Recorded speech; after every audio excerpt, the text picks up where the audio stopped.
Hi, so today's lecture is about concepts in community medicine. And I never thought I'm going to make a video on community medicine, but turns out the Indian examination system has a lot of emphasis on community medicine in particular. So let's begin directly with that. Okay. So when I'm talking about concepts in medicine, okay, and let's just not name it as community medicine, any medicine, what we aim at is there are three concepts. One is the causation of the disease, one is the control of the disease, and the other is the prevention of the disease. All right.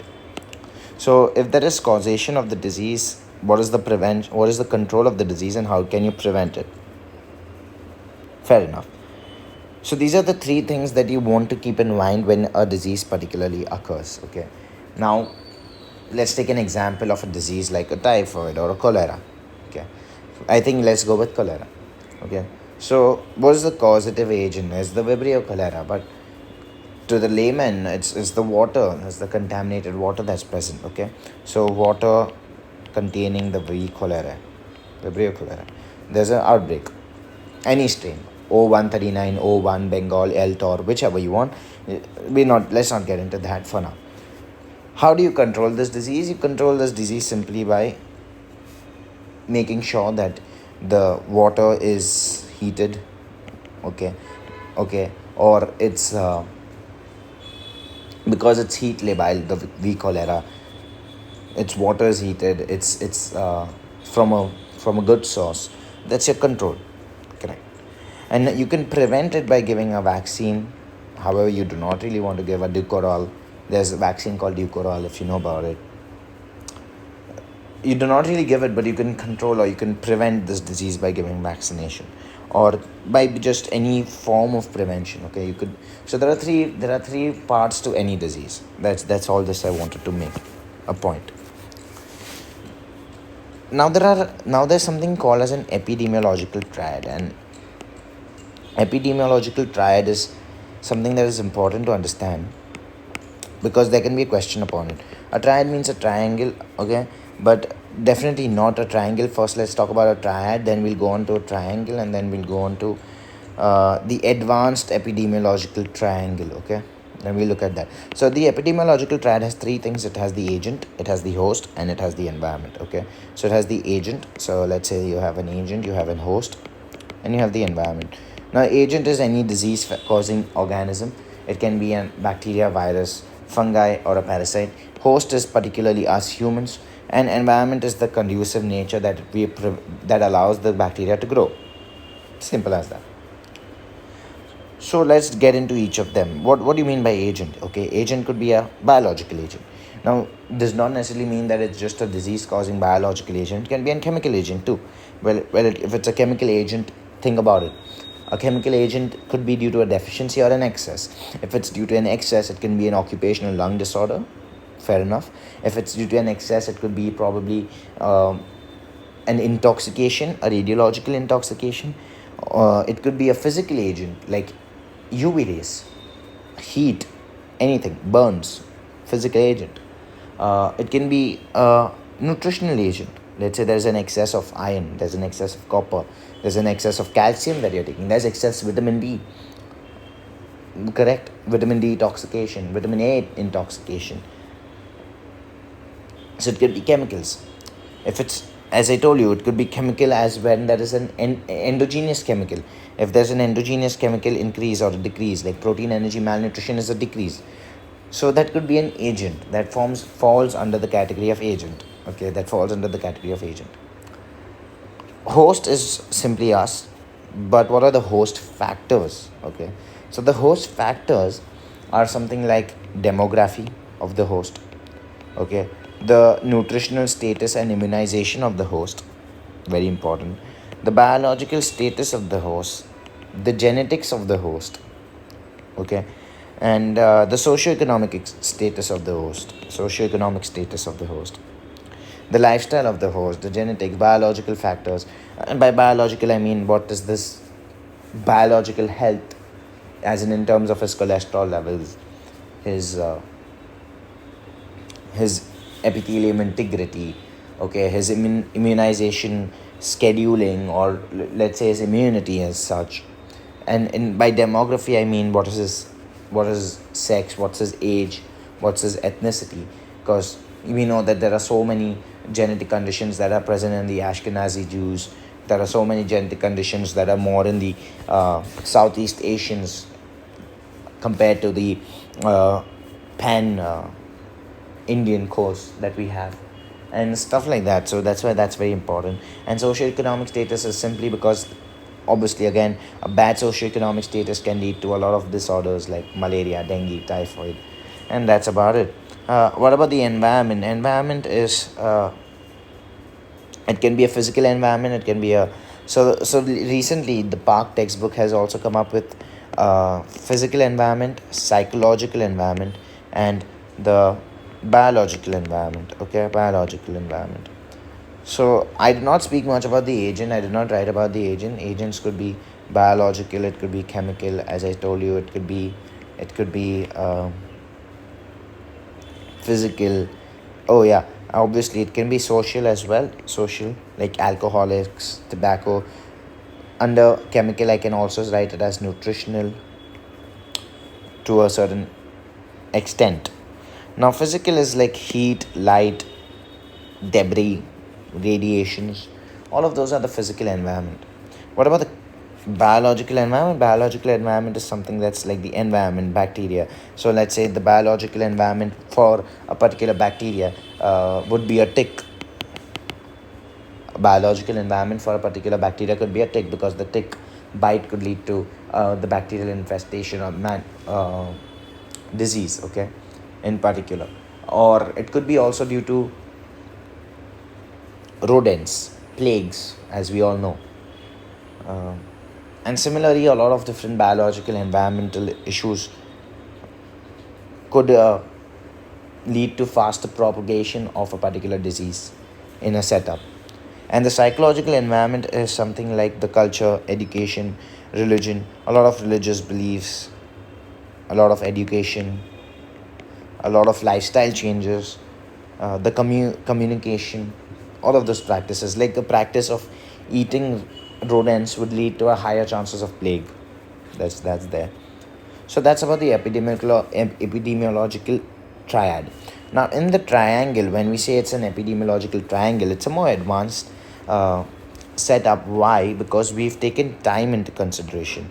And when we take time into consideration along with agent, environment, and host, it gives us a more greater understanding on how we can prevent this disease at a particular time.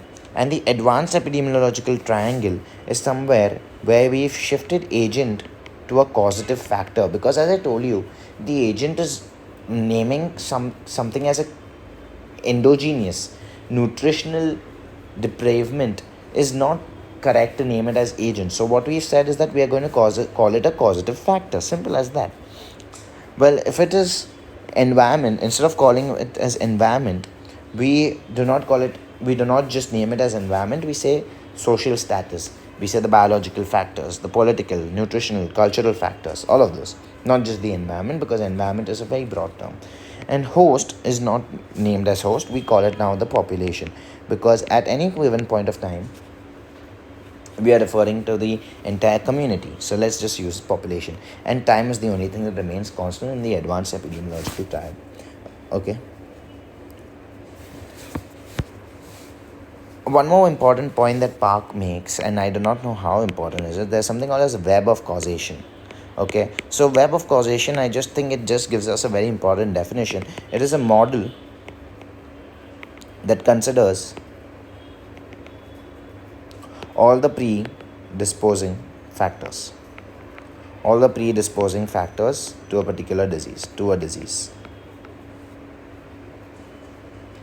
Okay.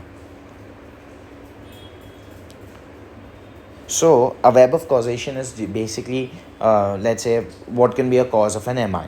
Okay, let's say I take MI, I can say directly cholesterol, I can say smoking.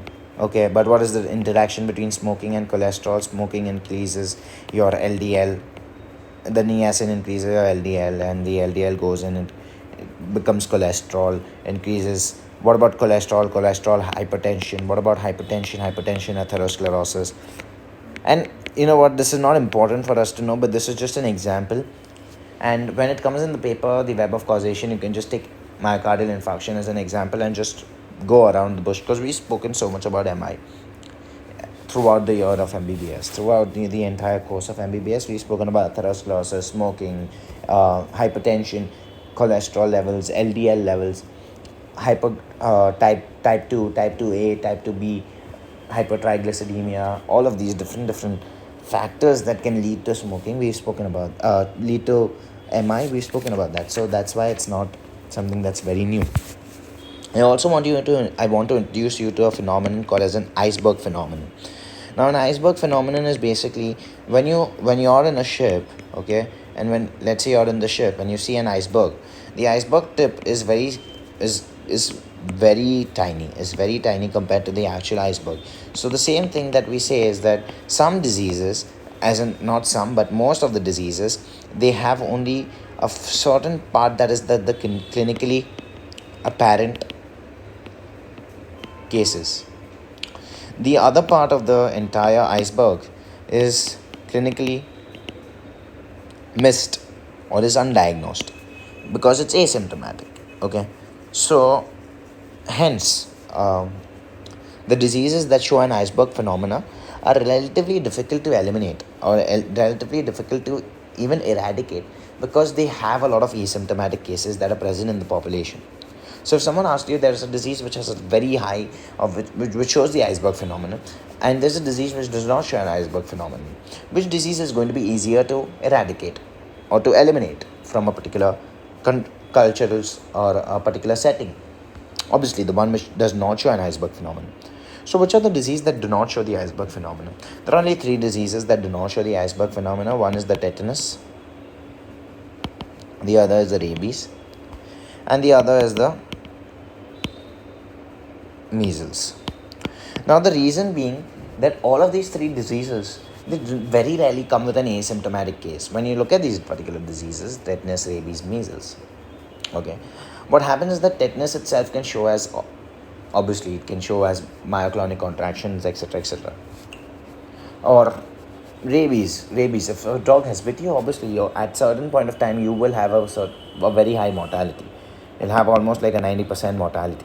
And same is the case with measles. They have very high mortality, and most of the cases do not go undiagnosed, and hence these never show iceberg phenomenon.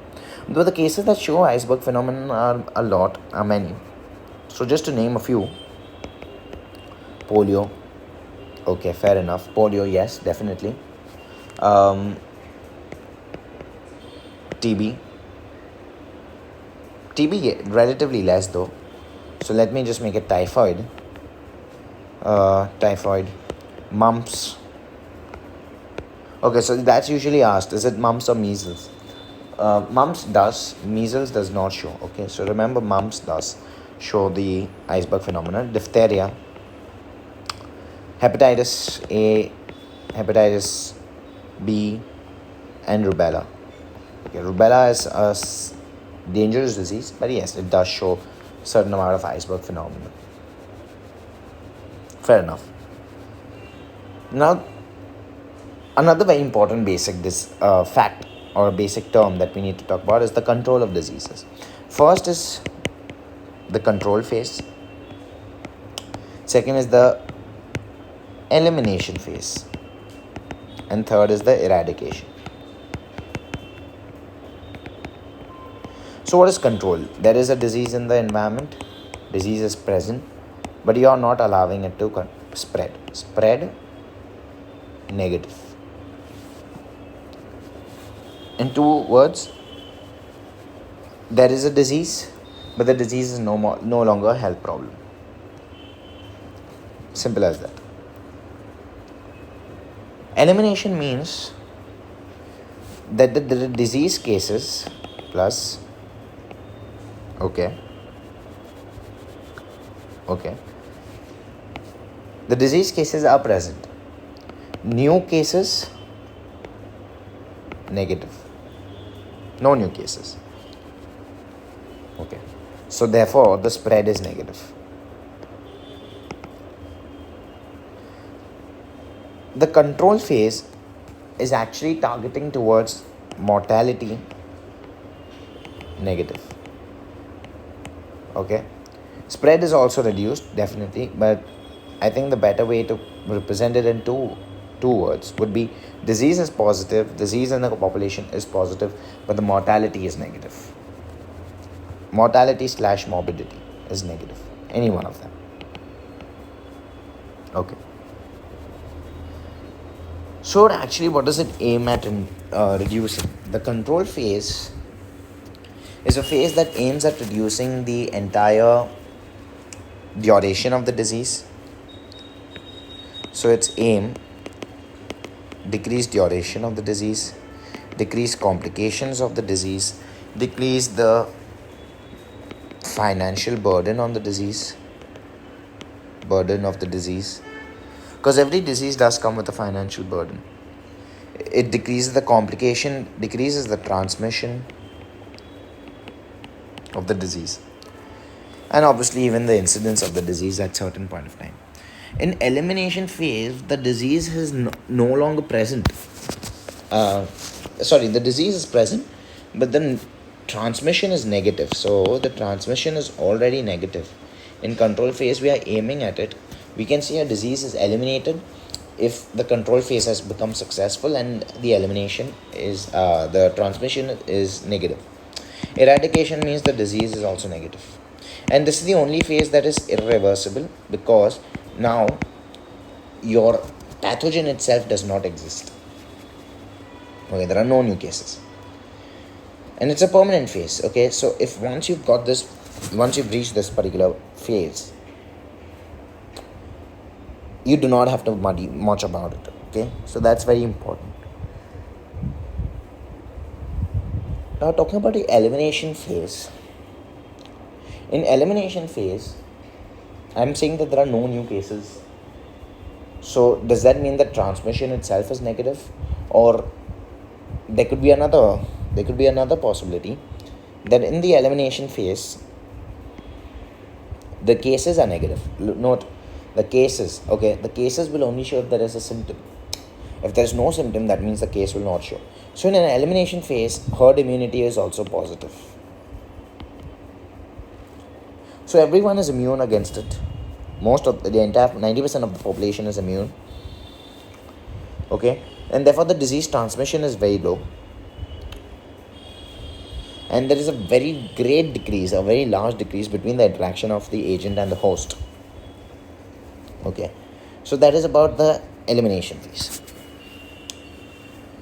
And as I told you, eradication phase is the phase where there is extermination of the agent. Okay. Now, is there any disease that has been eradicated? Yes, smallpox. I do not think they ask all of this because it's so basic. And which can we eradicate currently? Which one we are looking at eradication? We are looking at polio. We are looking at measles. Because polio and measles both have been eliminated. Alright, they both have been eliminated. Okay, we are looking at these two as a very potential candidate at being eradicated completely. And hopefully, in some point of time, they will be eradicated. Okay. So that is about it when I talk about the different control and basics of concepts in community medicine. Another very important point before I leave is that what is isolation and quarantine. Okay. So isolation is versus quarantine is something that's so debatable right now. Everyone's talking about isolation, everyone's talking about quarantine. So what is the difference? Quarantine is when you are keeping diseased people,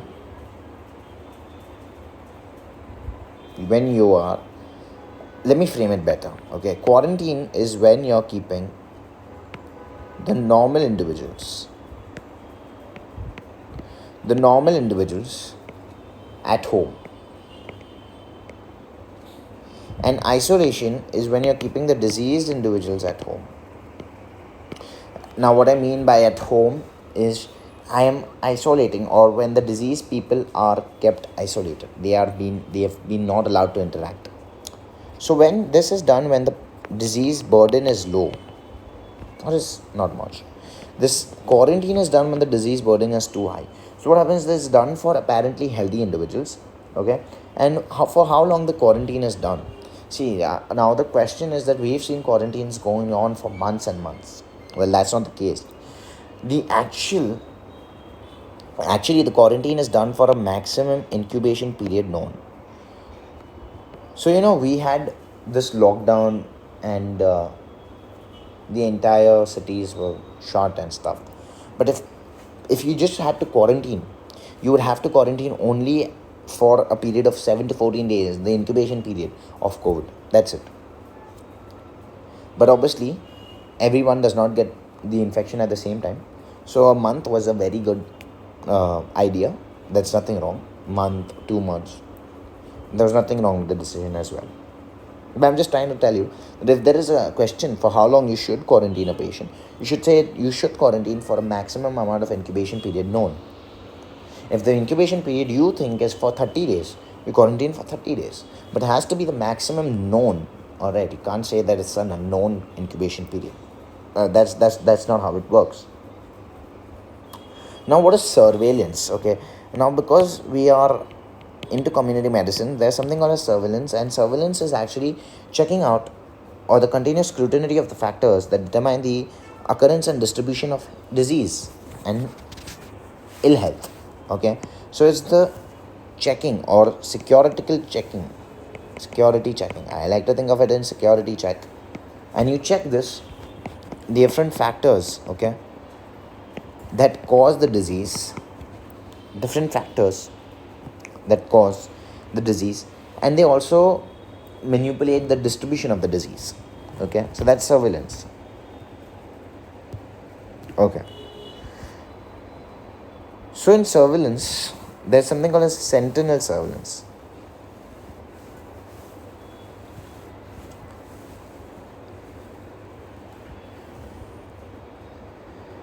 and there's something called as a public health surveillance. Fair enough. So when you're doing surveillance about in case of a public health surveillance, we are aiming at health planning. Okay, what are we aiming at is actually something called as health planning, because you're trying to see how many disease cases or what are the factors associated. Okay, so there's something as public health surveillance, and there's something called as sentinel surveillance. The only important point is that public health surveillance is useful in planning programs health programs, and sentinel surveillance is important because it is giving you an idea of the number of new cases plus old cases. Okay, so it gives you a good amount, it gives you a chance to actually add, or to how do I say it? Okay, it gives you a chance to add an existing case and the new cases, okay, together, and provide a particular data about how many cases have been already been introduced into a particular community. So that's surveillance, sentinel surveillance. Okay, and before I leave, one more important point that I need to put there is the modes of prevention. The modes of prevention. We speak about prevention, and I told you there are three things: causative, control, prevention. So the modes of prevention are, I told you the modes of control are two: the isolation, quarantine, correct? In again, actually, when I talk about control itself, okay, when I talk about control, I spoke about the spatial control. There is something called as a non-spatial control, and in non-spatial control, we are trying to increase the control of a particular disease by increasing the immunity, herd immunity. How do we do that? We do vaccination, or we increase the recovery rate. Okay, so that's controlling the disease.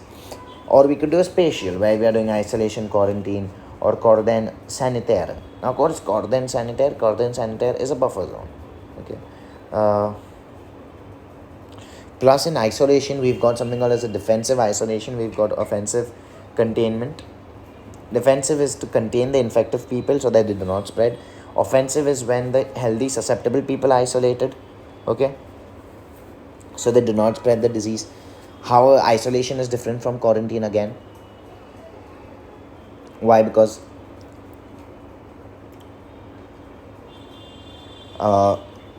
quarantine is done to the maximum incubation period. That's why they are different. Okay, now prevention is of primordial prevention, primary prevention, and secondary prevention. Okay, and obviously we have a tertiary prevention.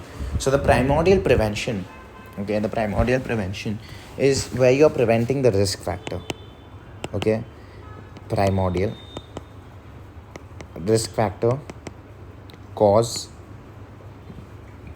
disease, complication / death. In primordial, you prevent the risk factor itself. You do yoga and you prevent the risk factor. You do something that is preventing the risk factor. Lifestyle modification is primordial. Primary prevention is where you're preventing the cause. Okay, where you're preventing the cause, the risk factor is already there. Okay, so let's say the cause of hypertension, or let's say no, let's not take cause. Okay, let's say there is a particular cause of bacteria and you're trying to prevent the bacteria. That's primordial. That's primary. Okay, let's say you've done immunization, okay, to prevent a particular disease so that your immunity kicks in and you're so will your immunization be a primary prevention or secondary prevention?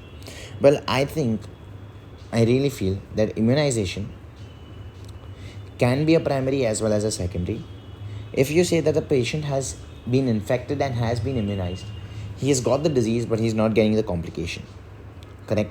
So then that's a secondary prevention. Are you getting my point? And now let's say we've done a herd immunity, and because of the herd immunity, the disease control has actually been occurred, and we've been able to get the disease into the control phase, and now we're progressing towards the elimination phase. Then at a more community level, I feel it is a primary prevention, immunization. Secondary prevention prevents the disease. It does not prevent the cause. Okay, so it prevents the disease.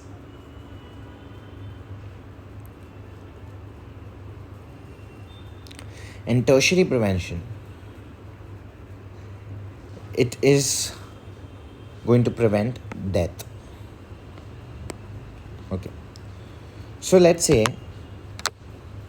how to prevent. Now if I have to explain something, okay, let me give me an example for each of them. A primary prevention is that, let's say a patient comes to you and they do a lifestyle modification, or they do family planning, or they do some mosquito safety nets, and they somehow have a primary prevention against mosquitoes. So that's a primary prevention. They wear a helmet. That's a primary prevention from road traffic accident. Very silly and stupid, but sometimes we get MCQs wrong out here as well. So prevention action taken prior to the onset of disease is primary prevention. Primordial is the prevention of risk factor itself. So as I've told you, here is the risk factor. The primordial prevention is the prevention of the risk factor itself. Primary is prevention of the onset of disease. Okay, so the disease, the cause of the disease, the pathogen or the trigger, okay, is eliminated. That's the cause. Okay, so you could have a high risk strategy, you could have a population strategy. To do primary prevention at a population level, you do something called as an immunization. You immunize the community. You've done a primary prevention at the community level. If you have a high risk level, you could do something like primary prevention at level of high risk groups. For mosquitoes, you do a mosquito safety net. You start distributing that, something like that. Secondary prevention is when you prevent complications, or you prevent the disease. Okay, you have got the disease. Now preventing the disease from progressing, okay, from the asymptomatic phase to the symptomatic phase, I think is the secondary prevention. So to prevent that, you do early diagnosis. Okay, You do early diagnosis, you screen, you do early diagnosis, you do prompt treatment.